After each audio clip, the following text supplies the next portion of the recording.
ሰላም እንዴት ናችሁ? ፍሬህይወት ዮሐንስ ነኝ። በአፍሪካ ቀንድ በተለይም በኢትዮጵያ በኤርትራና በሌሎች ጎረቤት ሀገራት መካከል እየተፈጠሩ ያሉ ኢኮኖሚያዊ፣ ማህበራዊና ፖለቲካዊ ጉዳዮችን በመረጃ እያስደገፍኩ ይዤላችሁ ቀርባለሁ። በተለይም ደግሞ ከኢትዮጵያ የቀይ ባህር ጥያቄ ጋር ተያይዞ የሚነሱ ሀሳቦች ላይ ማተኩራለሁ። በሰሞኑ ግን በሀገራችን ኢትዮጵያ የሁለተኛ አስከፊ የተባለ ጦርነትን ለመፍጠር ባለፉት 3 ዓመታት የተለያዩ ዝግጅቶችን ሲያደርግ የቆየው የህወሓት ቡድንን በተመለከተ የተለያዩ መረጃዎችን እያደረስኳችሁም አብሬያችሁ ቆያለሁ።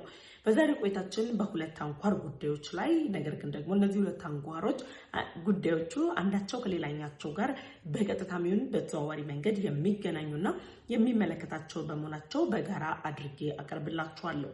ቀዳሚ አጀንዳችን የሚሆነው በኢትዮጵያና በኤርትራ መካከል ያለው ውጥረት እየተባባሰ የመጣበት ዋነኛ ምክንያት የኢትዮጵያ የቀይ ባህር ጥያቄ መነሳት እንደሆነ ብዙዎች ቢናገሩም በኢትዮጵያና በኤርትራ መካከል ግን የውጥረት ማዕከል የሆነው የፕሪቶሪያው ስምምነት እንደሆነ አሁን ላይ የሚታዩ አንዳንድ እንቅስቃሴዎች ያመለክታሉ።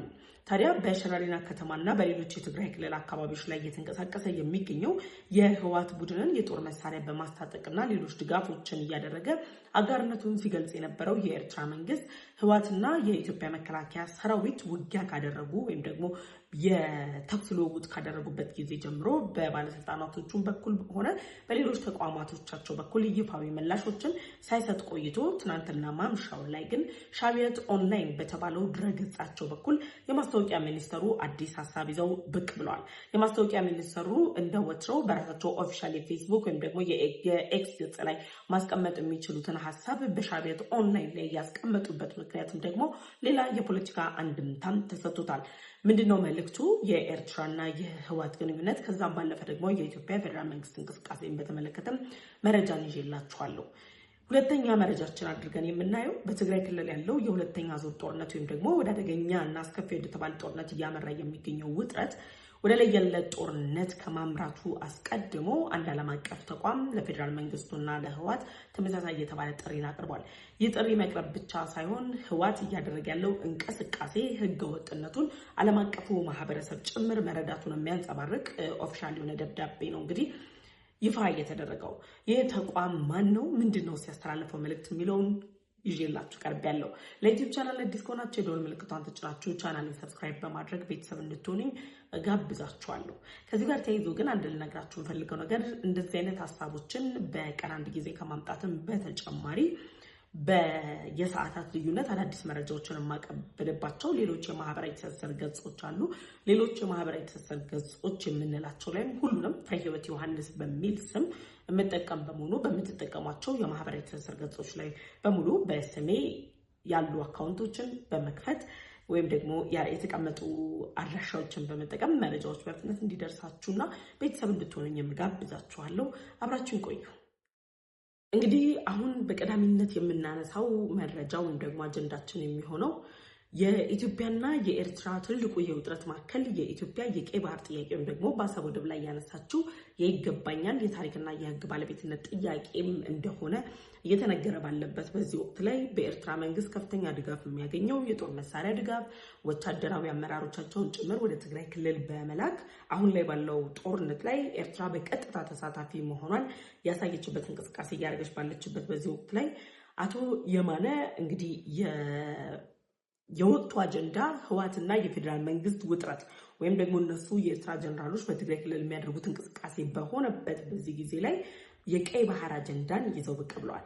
የቀይ ባህር አጀንዳን ከማንሳትም ባለፈ ደግሞ የሀገሪቱን እየመራ ያለውን መንግስት እሳቸው የብልጽግና ፓርቲ እያሉ ነው የሚጠሩት ኢትዮጵያ በሚል ድፍረት አንድም ቀን እንኳን መልእክታቸውን አስተላልፈው ያቆምና ብልጽግና ፓርቲ ላይ የተለያዩ ትችቶችን የሰላ ትችቶችን ሰንዝረዋል። የሰሉ ትችቶቹ የተሰነዘሩት ካላቸው የሀሳብ ልህቀት ወይም ደግሞ ያለባቸው የበላይነት ወይም ደግሞ አሳማኝነት ሳይሆን እነዚህ ሀሳቦች በጥላቻና አሁን ላይ እንቅስቃሴ ጀምረው የእነሱን ተልዕኮ የሚያስፈጽመው የህወሓትን አጠቃላይ እንቅስቃሴ የኢትዮጵያ መከላከያ ሰራዊት እየመከተበት ካለበት ከመመከት አልፎ ደግሞ የመልሶ ማጥቃት ከመልሶ ማጥቃት ባለፈ ደግሞ ዳር ድንበርን እያስከበረ ያለበት ሁኔታ ለእነሱ ምቾት ስላልሰጣቸው የኢትዮጵያ መንግስት በውስጣዊ አጀንዳዎቹ ላይ ትኩረት ያድርግ የሚመስል ነገር ግን ደግሞ ሀሳቦች በሙሉ ወደ ቀይ ባህር አጀንዳ እንዲሆኑና ህወሓት ትኩረት ተነፍጎ የተፈለገውን ዓላማ እንዲያሳካ የሚያስችል መልእክታቸውን አስተላልፈዋል። ከዚህ ጋር ተያይዞ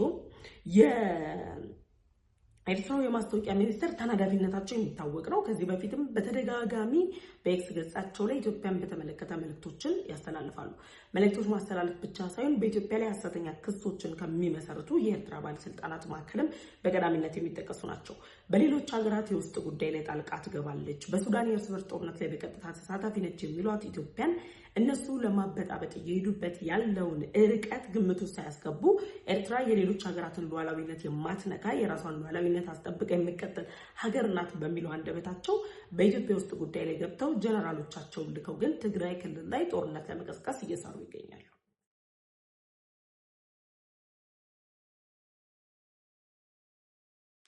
አሁን ባለው ሁኔታ የኤርትራ ማስታወቂያ ሚኒስተር ከሸረሪናው የተኩስ ልውውጥ በኋላ የኤርትራ ባለስልጣናት ሲጠበቁ ነበር። ምን ይላሉ በዚህ ጉዳይ ላይ? ምክንያቱም የሸረሪናውን የጦር ትንኮሳ ጨምሮ አሁን ላይ ወደ ራያ ቆቦና ወደ ሌሎች የትግራይ መዳረሻዎች ላይ ህወሓት ጦሩን እያንቀሳቀሰ የሚገኘው የጦር ዝግጅት እያደረገ የሚገኘው የኤርትራ ጀነራሎች በሚሰጠው ስምሪት ነው።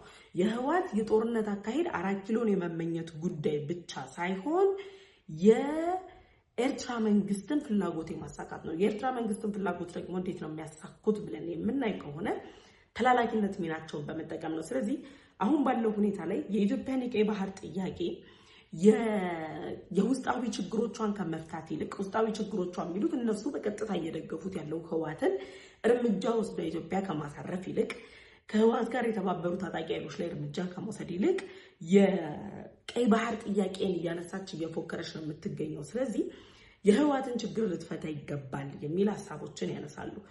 የህወሓት ላይ ልትፈታ ይገባል ከሚባለው ችግር በስተጀርባ ግን አንድ አስገራሚ ነገር መገንዘብ ያለባችሁ ኢትዮጵያ ቀይ ባህርን ያጣችበት አንደኛው ምክንያት የህወሓት የፊት ባለስልጣናት ናቸው። ቀይ ባህርን ያሳጡት በወቅቱ የነበሩ ሀገሪቱን ሲመሩ የነበሩት አቶ መለስ ዜናዊ፣ ሌሎችም ኃይሎች ጭምር እንግሊዝኛ ቋንቋን በአግባቡ የሚረዱ ነገር ግን ደግሞ በእንግሊዝኛ ቋንቋ ተነግሯቸው እንኳን መግባባት ያልቻሉ እና አሜሪካን ጨምሮ የባህር በር ያስፈልጋቸዋል፣ ወደብ ያስፈልጋቸዋል ሲባሉ ወደቡ ከኛ ይልቅ ኤርትራ ያስፈልጋታል ብለው በሞኝነታቸው ብቻ ሳይሆን ውስጣቸው ላይ በነበረ ሀገር የመሸጥ ባንዳነት ሀገርን አሳልፈው የሸጡ ሰዎች ናቸው። ዛሬም ደግሞ ሀገርን በመሸጥ የለመዱ ሰዎች ዜጎቿን ለሱዳን የእርስ በርስ ጦርነት በኤርትራ በኩል ለሚያልቁ ወጣቶች እየሸጡ ነው ያሉት። ስለዚህ የኤርትራ ማስታወቂያ ሚኒስትር የኢትዮጵያ መንግስት አሁን ላይ ሙሉ ትኩረቱን ከቀይ ባህር ላይ ሊያነሳ ይገባል፣ ማድረግ ያለበት ትኩረቱን ውስጣዊ ችግሮችን መፍታት ነው በሚል ደረጃ አስቀምጧል። ይሄ ደግሞ ኢትዮጵያ ውስጣዊ ችግሮቿን የምትፈታው ኤርትራ ነግራት አይደለም። የኢትዮጵያ የውስጥ ችግሮቿ በሙሉ የሚመነጩት ወይም ደግሞ መነሻቸው መሰረታቸው ራሳቸው የኤርትራ መንግስት ባለስልጣናት የአስመራው ቤተ መንግስት ነው። አስመራ ላይ ቁጭ ብለው ህወሓትን በዚህ አቅጣጫ ሄደክ ኢትዮጵያን አተራምስ፣ በዚህ አቅጣጫ ከእንትና ጋር ተጣምረ ጦርህን አደራጅተህ ኢትዮጵያን ማፍረስ ትችላለህ፣ በዚህ አቅጣጫ ላይ ከነ ሱዳን ጋር በጋራ መስራት ትችላለህ የሚል የጦር ስምሪት የሚሰጡት እነ ዶክተር ደብረጽዮን ጭምር አስመራ ሄደው የሚቀበሉት አቶ ጌታቸው አሰፋ አስመራ ድረስ ሄደው አሁንም ደግሞ ጀነራል ምግበይ አንዴ ፖርት ሱዳን አንዴ አስመራ ድረስ እየተመላለሱ ሚስጥራዊ የተባለ ግንኙነትን የሚፈጥሩት የዚህ ሁሉ እልቂት፣ የዚህ ሁሉ ጭቅጭቅ፣ የዚህ ሁሉ ንትርክ፣ የዚህ ሁሉ ውጥረት ባለቤት ኤርትራ ስለሆነች ነው። ስለዚህ ራሳቸው በተነኮሱት ትንኮሳ እኛ አናቅም የሚል አይነት መልክ ለማስመሰል ጥረቶችን እያደረጉ ነው ያሉት። ስለዚህ ማስታወቂያ ሚኒስትሩ ምናሉ ኢትዮጵያ አሁን ላይ ከቀይ ባህር ጥያቄ ላይ ከምታተኩር ይልቅ ውስጣዊ ችግሮቿን በመፍታት ላይ ብታተኩር የተሻለ ነው የሚል አስተያየታቸውን ሰንዝረዋል።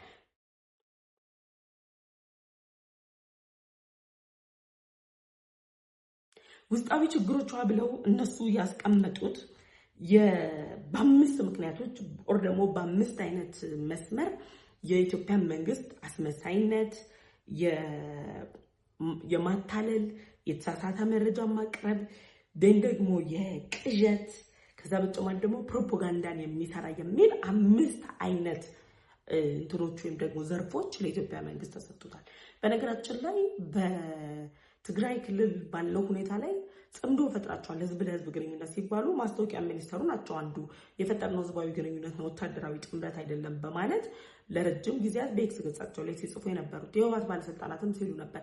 አሁን ባለው ሁኔታ ግን ሸረሪና ላይ ተኩስ በተከፈተ በሰዓታት ልዩነት ጀነራሎቻቸውን ትግራይ ክልል የላኩት ያላቸው የሁለትዮሽ ግንኙነት የሚያጠነጥነው አንዳቸው በአንዳቸው ህልውና ላይ የተመሰረተና ለመቀጠል በህይወት ለመቀጠል ሰርቫይቭ ለማድረግ አንዳቸው ያለ አንዳቸው መኖር እንደማይችሉ የሚያሳይ ነው። ስለዚህ እነዚህን 5 ክሶችን የመሰረቱት የኤርትራው የማስታወቂያ ሚኒስተር እሳቸው ተብሎ የጽሁፍ ወጣ እንጂ ሙሉ የኤርትራ ባለስልጣናት በእርግጥ የባለስልጣናቶቻቸውን ቁጥር እጅግ በጣም ጥቂት ነው። ምክንያቱም የሚመራቸው የሚኒስተር ተቋማት የሚመራቸው ሴክተሮችም የሉም፣ ጥቂቶች ናቸው። እነዚህ ጥቂቶች ተሰባስበው በማስታወቂያ ሚኒስተሩ በኩል በኦፊሻል ገጻቸው ሳይሆን በሻዕቢያ ኦንላይን በኩል አስተላልፈዋል መልእክታቸውን። ይሄ እየሆነ ባለበት በዚህ ወቅት ላይ ደግሞ ኢሳያስ አፈወርቂና የእሳቸው መንግስት ባለስልጣናት በሙሉ ያልጠበቁትን መርዶ ሰምተዋል። መርዶ የተሰማው ከአሜሪካ መንግስት ነው። የአሜሪካ መንግስት ከኤርትራ ከሶማሊያና ከግብጽ ጋር በጋራ በማበር ኢትዮጵያን የማግለል ኢትዮጵያን ከቀይ ባህር እንድትርቅ የሚያደርግ ኢትዮጵያን በማዕቀፍ ውስጥ የማያካትት ስትራቴጂካዊ ነኝ አጋር ነኝ የምትለውን አጋርነቷን ውድቅ ለሚያደርግ የሚያችል ትስስር ፈጥረናል ከአሜሪካ ጋር ብለው የተለያዩ ዘመቻዎችን የተለያዩ ፕሮፓጋንዳቸውን ሲያቀባብሉ እንግዲህ የዶናልድ ትራምፕ አማካሪ በቀጥታ ባስቀመጡት ሐሳብ መሰረት በኤርትራ በኩል እየተሰራጩ ያሉ መረጃዎች ፕሮፓጋንዳዎች ናቸው፣ ውሸቶች ናቸው። ስለዚህ ኤርትራ ማስታወቂያ ሚኒስቴር ኢትዮጵያ ፕሮፓጋንዳን ትሰራለች፣ የማታለልን አካሄድ ትሄዳለች፣ ቅዠት ነው የምትሄደውን አካሄድ ብለው 5 ባሏቸው መስመሮች ላይ ያስቀመጧቸውን ነገሮች በሙሉ ራሳቸው የሚወስዱት ጉዳይ ነው። አሜሪካ አሁን ላይ ከነ ሶማሊያና ከነ ግብጽ ጋር ከነ ኤርትራ ጋር ከሁሉም ጋር ብሔራዊ ጥቅሟን በሚያስጠብቅ መልኩ በጋራ እንደምትሰራ ገልጻለች። ነገር ግን ኢትዮጵያ ታሪካዊ ጠላቴ አይደለችም ወይም ደግሞ ከኢትዮጵያ ጋር እናንተ እንደምታስቡት ጸረ ኢትዮጵያ የተባለ ጥምረት የለኝም። ጥምረቴ ከኢትዮጵያ ጋርም ስትራቴጂካዊ ነው፣ ከእናንተ ጋርም የሚያገናኘን የሐሳብ ስራ ነው እንጂ ከኤርትራ ጋር የደረስንባቸው ምንም አይነት ዲፕሎማሲያዊ ስምምነቶች የሉም። ኢንክሉዲንግ የአሰብ ወደብ፣ የቀይ ባህር ጉዳይ የኤርትራ መንግስት ባለስልጣናት አሜሪካ የቀይ ባህር ላይ የተለያዩ ስምምነቶችን ልትፈጽም ነው ከኛ ጋር፣ ስለዚህ ማዕቀቦች ሊነሱልን ነው ብለው በአንድ ወቅት ላይ ያዙን ሊቀቁኝ ሲሉ የነበሩበት ሁኔታ ነበር። ስለዚህ እነሱ ባስቀመጡት መሰረት ምን አሉ? የአሜሪካ መንግስት ከኤርትራ ጋር የደረሰበት ምንም አይነት ዲፕሎማሲያዊ አግሪመንት የለም፣ የተፈራረምኩት ስምምነት የለም። ኢትዮጵያ ጋር ደግሞ ጸረ ኢትዮጵያ የሆነ ሐሳብ አላራምድም። ነገር ግን ከኤርትራም ጋር ከግብጽም ጋር ከሶማሊያም ጋር በጋራ መስራት የሚያስችሉ ጉዳዮች ላይ ለመስራት የሚያስችል ንግግሮችን አድርገናል። ከዛ ውጪ ግን በኤርትራ በኩል እየተሰራጩ ያሉ መረጃዎች ፍጹም ከእውነት የራቁ ናቸው ብለዋል። ስለዚህ አሁን ላይ ህወሓት እየተቀጠቀጠ ባለበት በዚህ ወቅት ላይ አሜሪካ ደግሞ ኤርትራን ውሸታሞች ናችሁ፣ ፕሮፓጋንዳ ነው እየሰራችሁ ያላችሁት፣ ጸረ ኢትዮጵያ የሆነ ሐሳብ የለኝም ስትላት በሁለት በኩል ክንፋቸው ነው የተመታው። ምክንያቱም በአሜሪካ በኩል ድል አድርገናል፣ ዲፕሎማሲያዊ ድል አድርገናል ብለው ነው የሚያስቡት ከካይሮ ላይ ባደረጉት ውይይት። ደን ደግሞ እዚህ ጋር ህወሓት እየፈጠረ ባለው ውጥረት ኢትዮጵያን እያዳከምናት ነው ብለው አስበው የኤርትራው ፕሬዝዳንት ኢሳያስ አፈወርቂ በኮንፈርት ዞናቸው ላይ ናቸው ወይም በምቾታቸው ላይ ነው ያሉት። ስለዚህ አሜሪካ ውሸታሞች ናችሁ የፈጠራችሁት ፕሮፓጋንዳ ቅዠት ነው ስትላቸው ማንጸባረቂያ ቦታ ስላጡ ለአሜሪካ በቀጥታ ሐሳባቸውን መግለጽ ስለማይችሉ የማስታወቂያ ሚኒስተሩ ለነሱ አሜሪካ የሰጠቻቸውን ስያሜዎች ወይም ደግሞ የአሜሪካው አምባሳደር የሰየሟቸውን ስያሜዎች በቀጥታ ኢትዮጵያ ላይ አምጥተው ለጥፈዋል። ማታለል፣ ፕሮፓጋንዳ፣ ቅዠት የመሳሰሉት 5 ያሏቸውን ነጥቦች አሜሪካ ለኤርትራ መንግስት የሚገባው ዲዘርቭ የሚያደርገው ስትል እነሱ ደግሞ ኢትዮጵያ ናት የሚገባት ብለው ይሄንን ለጥፈዋል።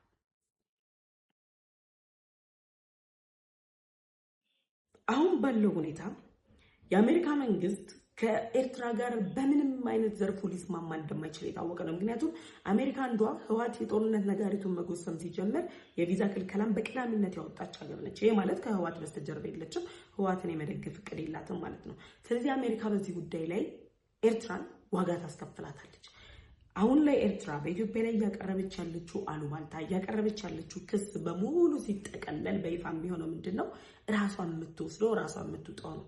ስለዚህ የኤርትራው ፕሬዝዳንት ኢሳያስ አፈወርቂ ትግራይ ክልል ላይ በዚህ አቅጣጫ ብለው ጀነራሎቻቸውን በግዳጅ የተመለመለውን ወጣት የአርሚ ሳብ አርሚ 13 የተባለውን በሱዳን ሐኪም ቤቶች ያሉትን ወጣት በተለያየ መንገድ በየቦታው የወደቁትን ወጣቶችን አንስቶ ወደ ሰላም ከመምጣት ይልቅ ወደ ኤርትራ በምትሰጣቸው ስምሪት ጦርነትን ለመክፈት የሚያደርጉትን ጥረት እየተመለከተች አሜሪካ ከነዚህ ሀገራት ጋር ዲፕሎማሲያዊ ጥምረት ትፈጥራለች የሚለው ቅዠት ነው። ቅዠት ሙሉ ቅዠት ሊሆንባቸው የሚገባ ነው። ስለዚህ ኢትዮጵያ ትቃዣለች ለሚሉት ምላሻቸው ተሰጥቷቸዋል። ራሳቸው ናቸው እየቃዡ ያሉት። መቼ እንደሚነቁ አልታወቀም። ባለፉት 3 አስርት ዓመታት እንዴት በተመሳሳይ ሁኔታ ሲቃዥ ይኖራል ነው አሁን ችግሩ የሚሆነው ጉዳይና የኤርትራ ማስታወቂያ ሚኒስቴር ይህን መልእክት አስተላልፈዋል። ሰው ቅድም እንደነገርኳችሁ ከኤርትራ ጋር ግንኙነት ያለው ከሱዳን ጋር ግንኙነት ያለው ከግብጽ ጋር በተዘዋዋሪ መንገድ እየተገናኘ ያለው ህወሓት በትግራይ ክልል የፈጠረውን ጦርነት ተከትሎ የአውሮፓ የሰላም ፋውንዴሽን ለኢትዮጵያና ለትግራይ ክልል ለኢትዮጵያ መንግስት ለፌደራል መንግስትና ለትግራይ ክልል ለሚንቀሳቀሰው ለህወሓት ቡድን መልእክት አስተላልፏል። መልእክቱ እንደ ቀልድ የሚታይ አይደለም። በነገራችን ላይ ይሄ ተቋም መልእክቱን ሲያስተላልፍ ፌደራል መንግስቱ ድል ነው ያደረገው። ሸራሪና ላይ መከላከያ ሰራዊት ህወሓትን አሳዶ እስከ ሱዳን ድረስ እንደላከው እነሱ ጭምር እኛ አልተሳደድንም መከላከያውን አዳክመናል መከላከያ ጥቃት ፈጽመናል ሲሉ የሱዳን የመረጃ ምንጮች ደግሞ ሆስፒታሎቻቸው እንደተጨናነቁ ከዚህ ወንዝ ላይ ጭምር የሞቱ ወጣቶች እንዳሉ ደግሞ በሱዳን ከተሞች ውስጥ የተደበቁም አርሚ ሰባ ኃይሎች እንዳሉ እየገለጹ ባሉበት ሁኔታ ላይ ይሄ የአውሮፓ የሰላም ፋውንዴሽን ለሁለቱ ኃይሎች ያስተላለፈው መልእክት የፌደራል መንግስቱን የዲፕሎማሲ ጥረት ድል ያደረገ ነው። ምክንያቶቹን እናስቀምጣቸው። የፌደራል መንግስቱ በተደጋጋሚ ህወሓት በትግራይ ክልል ዳግም ጦርነትን ለመክፈት እየተንቀሳቀሰ ነው። ይህንን እንቅስቃሴ ዓለም አቀፉ ማህበረሰብ ሊረዳ ይገባል የሚሉ ቅሬታዎችን ሲያቀርብ ነበር። ህወሓት ደግሞ በተቃራኒው ምን ይል ነበር? የፌደራል መንግስቱ ትግራይ ክልል ላይ ጄኖሳይድ ሊፈጽም ነው፣ የትግራይ ህዝብ ላይ ዳግም ጦርነት ሊከፍት ነው፣ ስለዚህ ዓለም አቀፉ ማህበረሰብ ይረዳኝ እያለ ባለበት በዚህ ወቅት ላይ የአውሮፓ የሰላም ፋውንዴሽን ህወሓት በትግራይ ክልል ላይ የከፈተው የጦርነት እንቅስቃሴ የትግራይ ህዝብን አደጋ ላይ የሚጥል መላው ኢትዮጵያን በኢኮኖሚ የሚጎዳ ከዚህ በፊት ተደርጎ ከነበረው ጦርነት በተጨማሪ እልቂትን የሚፈጠር ኢኮኖሚያዊ፣ ፖለቲካዊ፣ ማህበራዊና ዲፕሎማሲያዊ ውድቀትን የሚያመጣ መሆኑን ገልጾ ህወሓት የፕሪቶሪያው ስምምነትን በመጣስ ለከፈተው ጦርነት እንዲያቆም ጥሪ ያቀርባል። ይሄ ማለት በዚህ መግለጫ ላይ የፌደራል መንግስቱ በተደጋጋሚ ተመስግኗል። የፌደራል መንግስቱ ለዲፕሎማሲ ያቀረበው ጥሪ፣ ለሰላም ያቀረበው ጥሪ ያለውን ዝግጁነት የአውሮፓ የሰላም ፋውንዴሽን ገልጿል። ህወሓትን ደግሞ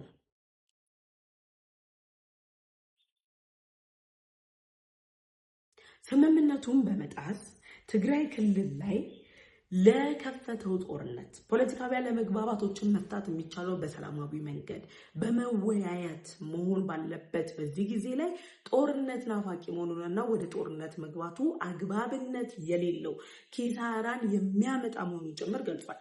ስለዚህ አሁን ላይ ህወሓት እያደረገ ያለውን የጦርነት ዝግጅት ብቻ ሳይሆን ህዝቡን ለእልቂት እየዳረገ ከፌደራል መንግስቱ የቀረበለትን የሰላም ጥሪ አልቀበልም እያለ የትግራይ ክልል ህዝብን እያሳደደ ወደ ሞት እየገፋ መሆኑን ዓለም አቀፉ ማህበረሰብ ግንዛቤ ወስዷል። የኢትዮጵያ መንግስት ያቀረበውን ተደጋጋሚ ጥሪ ህወሓት እንዲቀበል ጭምር ይሄ ተቋም ጥሪ ያቀርባል። ስለዚህ ፌደራል መንግስቱ አሁን ላይ ከዚህ ተቋም ያገኘው የዲፕሎማሲ ትርፍ ነው፣ ያገኘው እውቅናን ነው። ህወሓት በተቃራኒው ደግሞ ለከፈተው ጦርነት ዋጋ እንደሚከፍል ዓለም አቀፉ ማህበረሰብ እንደተገነዘበውና ጦርነቱ እንደማያዋጣው ጭምር ነው የተነገረው። ይሄ መግለጫ በወጣ በሰዓታት ልዩነት አሁንም አርፎ የማይቀመጠው የዶክተር ደብረጽዮን ቡድን በትግራይ ክልል ላይ ባደረገው ስብሰባ የህወሓትን ኢኮኖሚያዊ አቅም የሚያጠናክር የገንዘብ ማሰባሰብ ስራዎች ተጠናክረው እንዲቀጥሉ ጥያቄን አቅርቧል። ይሄ ማለት ልጆቻችሁን ለምናስገድልበት፣ ህዝቡን እናንተን ለምናስፈጅበት፣ እልቂት ለምንፈጥርበት ጦራችን መጠናከር አቅም ስጡን፣ ገንዘብ ስጡን፣ ሰፖርት አድርጉን እያላቸው ነው ያሉት። ይህንን ጥሪ ተቀብሎ ህወሓትን የሚደግፍ የትግራይ ተወላጅ እኔ ሰውነቱን ነው የምጠራጠረው። ምክንያቱም እየተደረጉ ያሉ ጥረቶች፣ እየቀረቡ ያሉ ኦፈሮች፣ እየተደረጉ ያሉ ጥያቄዎች በሙሉ ህወሓትን ግፉ፣ አበረታቱትና ከኛ ጋር ተቀላቅላችሁ ለሐራ መሬት ለሚቃወማቸው ታጣቂ ኃይል እኮ ኑ አብረን በጋራ እንስራ፣ ይሄን ከፈታችሁ አሉ። ለህዝቡ ምግብ ማቅረብ አልቻሉም፣ ለህዝቡ መኖሪያ ቤት ማቅረብ አልቻሉም፣ ለህዝቡ ባንክ መስራት አልቻሉም፣ ለህዝቡ መንገድ መስራት ሳይችሉ ሐራ መሬት ግን ትጥቅ ፈቶ ከኛ ጋር በሰላም መስራት የሚችል ከሆነ መኖሪያ ቤትን ጨምሮ ሌሎች ጥቅማ ጥቅሞችን እናቀርባለን የሚል ሐሰተኛ የተባለ ጥሪን አቅርቧል። ምላሽም ሰጥቷል። ከሐራ መሬት አንቀላቀላችሁ፣ እናንተ 4 ኪሎ ትናፍቃላችሁ። እኛ ደግሞ የትግራይ ህዝብ ለአንዴና ለመጨረሻ ጊዜ እናንተን አውሬዎቹን እንዲሰናበትና ካለበት ሰቆቃ ነፃ እንዲወጣ መቀሌን እንቆጣጠራለን። ከትግራይ ክልል ለአንዴና ለመጨረሻ ጊዜ እናወጣቸዋለን እያላቸው ነው ያለው ሀራ መሬት። አሁን ላይ ህወሓት ዓለም አቀፍ ተቃውሞ፣ በክልሉ የሚንቀሳቀሱ የታጣቂ ኃይሎች ተቃውሞ፣ ያግዙኛል ሊተባበሩኛል ያላቸው ኢትዮጵያ ውስጥ የሚንቀሳቀሱ ታጣቂ ኃይሎች ተቃውሞ፣ መላው የኢትዮጵያ ህዝብ ተቃውሞ እየደረሰበት ያለው ድርጅት ነው። ያበቃለት ድርጅት አብቀቶለት ብቻዬን አልጠፋም ብቻዬን አልሞትም ብሎ ግን ህዝብ ለመፍጀት የሚንቀሳቀስ የሰነፎች ስብስብ ነው። ደግሞ በተለያዩ ማህበራዊ ትስስር ገጽ ላይ የሚቃወማቸውን ሰው ለማሳደር ጥረት ያደርጋሉ። በጣም ያስገርመኛል። አንድ ነገር ልንገራችሁ። የህወሓት አሁን እያደረገው ካለው እንቅስቃሴ በተጨማሪ እኔ ወጣቶችን እየሸጠ ነው ለሱዳን ጦር ብለን ከምናስበው በላይ ህፃናቶች 15 ዓመት በቅጡ ያልሞላቸውን ልጆችን በተለይ በቲክቶክ ማህበራዊ ትስስር ገጽ ላይ ያያችሁት ይመስለኛል። 15 ዓመት እንኳን በቅጡ የማይሞላው ህፃን ልጅ የነሱ የፕሮፓጋንዳ አራጋቢ አድርገውት ሰበር መረጃ አርሚ 15 እንዲያደርግ አርሚ 7 እንዲያደርግ ብለው ህፃን ልጅን የነሱ መጠቀም አድርገው እየተንቀሳቀሱ ነው ያሉት። አውሬነታቸው ይሄ ነው። ይሄ ህፃን ልጅ ነገ ተስፋ እንዳይኖረው፣ ይሄ ህፃን ልጅ እነሱ በሰሩለት ሶፍትዌር ሃርድዌሩ ላይ ተጽዕኖ ፈጥረው ጭንቅላቱን ሙሉ ተቆጣጥረው ከትውልድ ጋር እንዳይግባባ የወለዱትን የሚሳሱለትን ነገ ተስፋ ይጣሉበትን የትግራይ ህዝብን የሞት ድግስ እንዲያራግብ አድርገውታል። በጣም ያዘንኩት የሆነት ነው የምላችሁ። በጣም አይደለም ህፃን ልጅ ይቅርና ያለማወቅ ዘገባዎችን የሚሰሩ ሰዎች ያሳዝኑኛል። አይደለም ትንሽ ይሄ ደግሞ ምንም የማያውቅ ልጅ ነው፣ ጭንቅላት ያለው ልጅ ጽፈው ሰጥተው ነው የሚያስነበቡት። ሲያነብ ፊቱ ላይ የምታዩት ደስታ፣ ፊቱ ላይ የምታዩት ሳቅ በጣም የሆነት በጣም የሚያስገርም ነውና ህወሓት አሁንም አውሬነቱ ቀጥሏል። ይሄን ነው ለምችለው። በዚህ ጉዳይ ላይ ሀሳብ አስተያየታችሁን ኮሜንት ሴክሽን ላይ አሳውቁኝ። በቀጣይ በሌሎች መረጃዎች ተመልሼ እመጣለሁ። ፍሬህይወት ዮሐንስ ነበርኩኝ። ለዩቲዩብ ቻናል አዲስ ከሆናችሁ የደወል ምልክቱን ተጭናችሁ ቻናሌ ሰብስክራይብ ማድረግ እንዳትረሱ። በቀጣይ በሌሎች ዝግጅቶች እስከምንመለስ